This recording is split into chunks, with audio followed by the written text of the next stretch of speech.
নির্বাচনে অবৈধ টাকার ছড়াছড়ি থাকলে প্রার্থীর হলফনামা পরীক্ষা করে ব্যবস্থা নেওয়া হবে বলে জানিয়েছে দুদক। সেই সাথে নির্বাচনী গেজেটে দুর্নীতির সাথে আপোষের বিষয় থাকলে সরকারের সাথে কথা বলবে সংস্থাটি। আদিত্য মামুনের রিপোর্ট। লিলি বিউটি সোপ, যার অ্যান্টি এজিং গুণ তারুণ্য ধরে রেখে ত্বকে করে উজ্জ্বল। তারুণ্যময় উজ্জ্বল ত্বকের জন্য রিমার্ক। দুর্নীতি দমন কমিশন কার্যালয়ে রিপোর্টার্স এগেনস্ট কারাপশন র্যাকের নবনির্বাচিত কমিটির সাথে মতবিনিময় সভা। যোগ দেন দুদক চেয়ারম্যান আব্দুল মোমেন। পরে নির্বাচনে দুদকের ভূমিকা ও প্রার্থীদের কালো টাকার ব্যবহার বন্ধে জোরালো অবস্থানের কথা তুলে ধরেন তিনি। নির্বাচনের সময় অবৈধ অর্থের একটা ফ্লো তখন বেশি রকম হয়।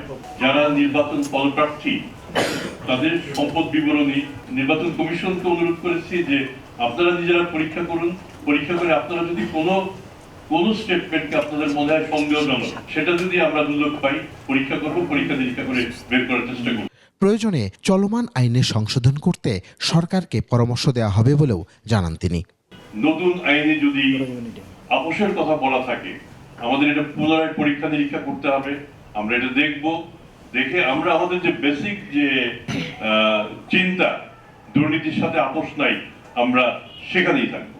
নতুন বছরকে গণতন্ত্রের পথে উত্তরণের বছর উল্লেখ করে দুর্নীতির বিরুদ্ধে গণমাধ্যম পেশাদার ও কার্যকরী ভূমিকা রাখবে বলে আশাবাদ জানান দুদক চেয়ারম্যান। আমাদের দেখা দরকার আমরা কাজ করি কিনা।